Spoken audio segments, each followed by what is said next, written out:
Good morning London. Hello everyone, કેમ છો બધા? આજે છે Christmas day, means relaxing day, અને બહુ નાઇસ સની વેધર છે આજે. પણ આ સન ખાલી દેખાવનો જ છે, અહીંયા બહુ ઠંડી છે આજે. તમે જોઈ શકો છો કેટલી બધી વિન્ડ છે આજે, અને કૂલ ડે છે. પવનના કારણે મારા બધા જિંગલ બેલ ઉડીને નીચે પડી ગયા છે. જો બ્રેકફાસ્ટમાં મેં આજે બનાવ્યો છે સુરતી લોચો. આવો ગરમા ગરમ લોચો જમવા. ક્રિસમસનો રિલેક્સિંગ ડે અમારે અહીંયા પ્રોપર ચાલી રહ્યો છે. હર્લીન હજી સ્લીપિંગ મોડમાં છે. પ્રિન્શુ તો બિલકુલ સ્લીપિંગ મોડમાં છે. કેટલો નાઇસ અને સની ડે છે આજે.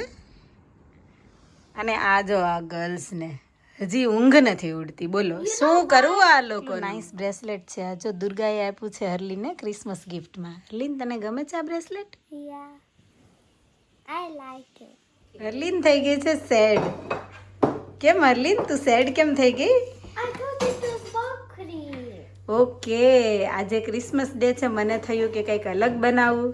મેં બનાવ્યો લોચો, પણ હર્લીનનું મોઢું બગડી ગયું હે ને. હર્લીનને ખાવી છે ભાખરી, રોજની જેમ. બસ એને ભાખરી જ ખાવી છે બ્રિટિશ બેબી, પણ એને ભાવે છે ઇન્ડિયન ફૂડ. અમે આવ્યા ભક્તિ વેદાંત ઇસ્કોન ટેમ્પલ. ભગવાનને પણ આજે ક્રિસમસી વાઘા પહેરાવેલા છે. જો કેટલા સરસ રેડ કલરના પહેરાવેલા છે.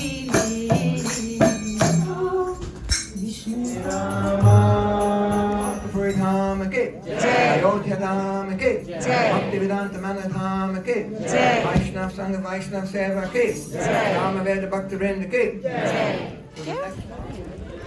ગાયને ગ્રાસ ખવડાવવાનું છે, અને હર્લીનને જો કેટલી બીક લાગે છે. અહીંયા કીધું કે ચલ તું ગાયને ગ્રાસ ખવડાવ, પણ ના, એને તો એટલી બધી બીક લાગે છે. એને એવું લાગે છે કે ગાય એના હાથને બાઈટ કરી લેશે.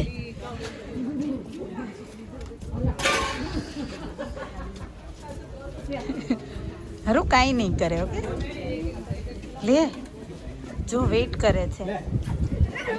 લે ખવડાવી દે કાવને. જા જલ્દી. આ રે I'm used to. ચલો આપણે પેલું મેલ કાપી અહીંયાથી પકડવાનું, જમણા હાથે લેવાનું હરાઈ.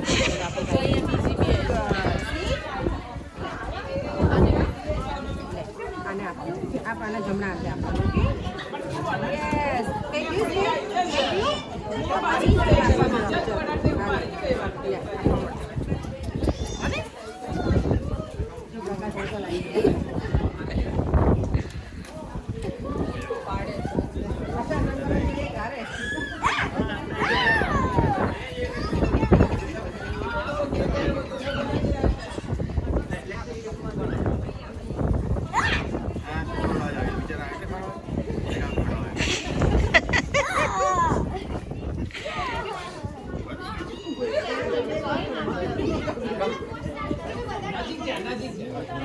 ભાઈ, ક્રિસમસ ગિફ્ટ હોય તો આવું. મારી ફ્રેન્ડ્સે દીધું છે મને સ્વરોસ્કીનું આ બ્રેસલેટ. ઓ માય ગોડ, કેટલું નાઇસ છે. Thank you so much Malti, thank you very very much. Christmas પછીનો નેક્સ્ટ ડે એટલે બોક્સિંગ ડે. અને ભાઈ, બોક્સિંગ ડેમાં જો પબ્લિક શોપિંગ કરવા માટે ક્રેઝી ના બને તો એને બોક્સિંગ ડે ના કહેવાય. આ જુઓ તમે, લોકો કેટલા ક્રેઝી છે શોપિંગ કરવા માટે, કેમ કે શોપ્સમાં સારું ડિસ્કાઉન્ટ હોય છે આજના દિવસે. એવરી યર 26th ઓફ ડિસેમ્બરના શોપમાં સારું એવું ડિસ્કાઉન્ટ હોય છે, એટલે પબ્લિક ગાંડી થાય છે શોપિંગ માટે.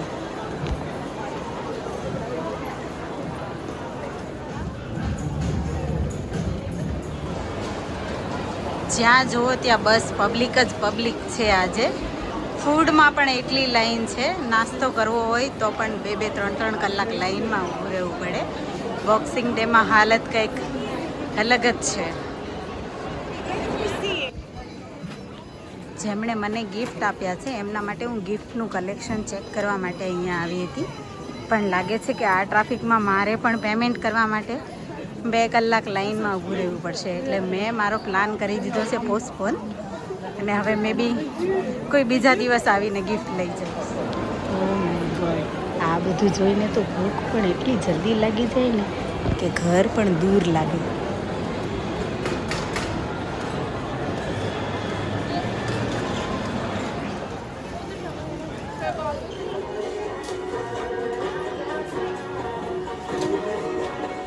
બહારનું આ વ્યૂ કેટલું નાઇસ છે, પણ કોલ્ડ બહુ છે. ફાઇનલી આ ટ્રાફિકમાંથી બહાર નીકળી છું હું, અને હવે જવાનો ટાઈમ થઈ ગયો છે ઘરે. તમને આ મારો વિડીયો કેવો લાગ્યો પ્લીઝ મને કમેન્ટમાં ચોક્કસ કહેજો, અને મળ્યા આપણે નેક્સ્ટ વિડીયોમાં. Stay safe and look after yourself. મળ્યા પછી બાય.